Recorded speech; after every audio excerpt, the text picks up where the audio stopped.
हरे कृष्णा। क्या आप जानते हैं कि भगवान जगन्नाथ को उनका यह निराला रूप कैसे मिला? इसके पीछे हृदय को छू लेने वाली एक कथा है। जब कृष्ण वृंदावन छोड़ मथुरा और द्वारका गए, तब सभी वृंदावनवासी, यशोदा मैया, नंद महाराज, ग्वाल बाल और सभी गोपियां प्रेम भरे विरह की आग में जल रहे थे। मैया यशोदा ने सुध बुध खोकर अश्रुओं की नदी बना दी थी। सारे पेड़ पौधे सूख कर विरह में जल रहे थे। पक्षियों और मोरों ने तो रो रो कर अपना सुंदर रंग खो दिया था। गोपियां कभी बेहोश हो जाती तो कभी चेतना में आकर बहुत विलाप करती।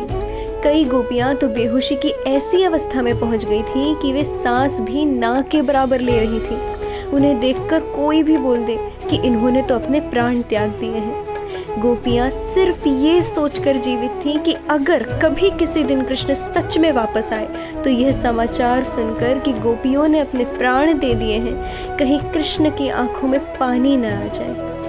वृंदावन के आभूषण कृष्ण के जाने के बाद पूरा वृंदावन कृष्ण विरह में रो रहा था। बिल्कुल कुछ ऐसी ही स्थिति द्वारका में कृष्ण की थी। कृष्ण दिनों दिनों तक बेहोशी की अवस्था में रहते थे।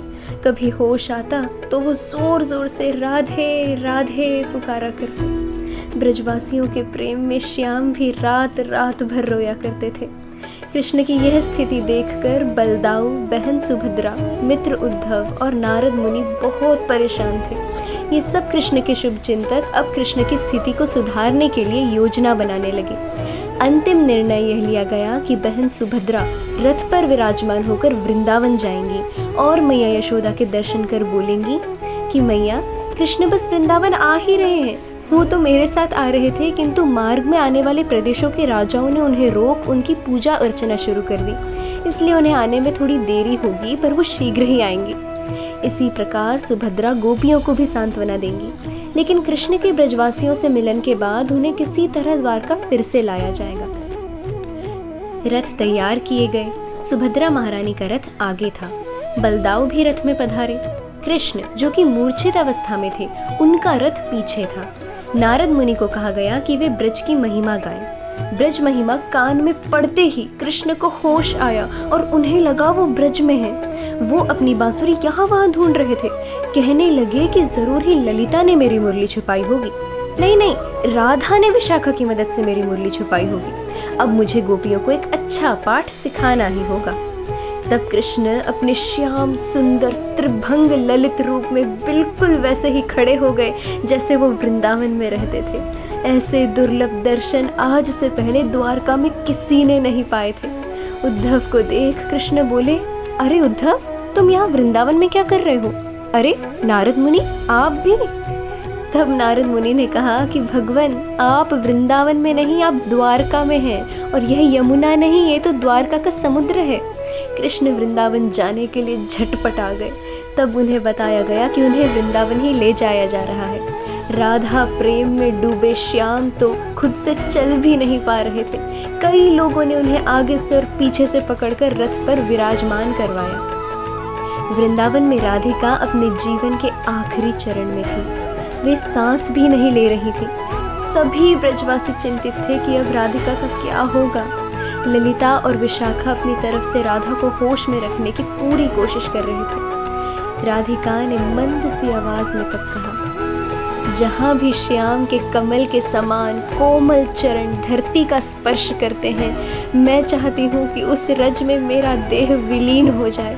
मेरा देह उस झील के पानी में बदल जाए जहां मेरे प्राणनाथ प्रतिदिन स्नान करते हैं। प्रिय सखी, अगर मुझे मृत्यु समान विरह की अग्नि में जलने से गोकुल के चंद्र की प्राप्ति होती है, तो ऐसी मृत्यु को प्राप्त होने में मुझे कोई संकोच नहीं। जब मेरे प्रियतम स्वयं को दर्पण में देखें तो मेरे देह का प्रकाश उस कक्ष को प्रकाशित कर दे जिससे श्री कृष्ण स्वयं को देख सकें। जब श्याम को पंखा किया जाए तब मेरा ही देह कोमल सुगंधित हवा बनकर उनकी सेवा करे।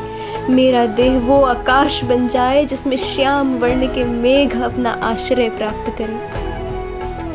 जब तीनों रथ वृंदावन पहुंचे तब यह सुनकर कि श्री राधिका बस अपने प्राण त्यागने ही वाली हैं, श्याम भागे भागे राधा के पास आने लगे।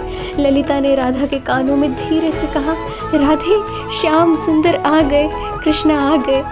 जब कृष्ण ने राधा की ऐसी हालत देखी तब उन्होंने हृदय को चीर देने वाली पीड़ा से बहुत बुरी तरह रोने लगी। राधा प्रेम में पागल, श्याम के हाथ और शरीर का निचला भाग पिघलने लगा, उनका कमल मुख भी पिघलने लगा।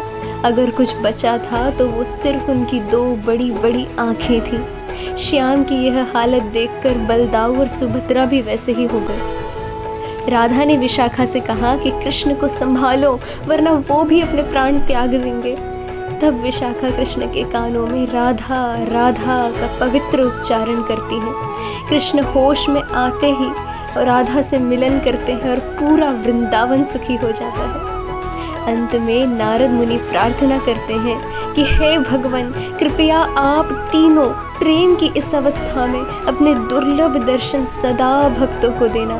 तब कृष्ण कहते हैं, तथास्तु, मैं सदा नीलाचल पुरी में वास करूंगा, जो कि द्वारका के समान ही है, और सभी भक्तगण मेरे इस दुर्लभ रूप का दर्शन कर पाएंगे। तो यह थी श्री जगन्नाथ रथ यात्रा की सुंदर रहस्यमयी कथा। आपको कैसी लगी हमें कमेंट बॉक्स में ज़रूर बताएं। राधे राधे।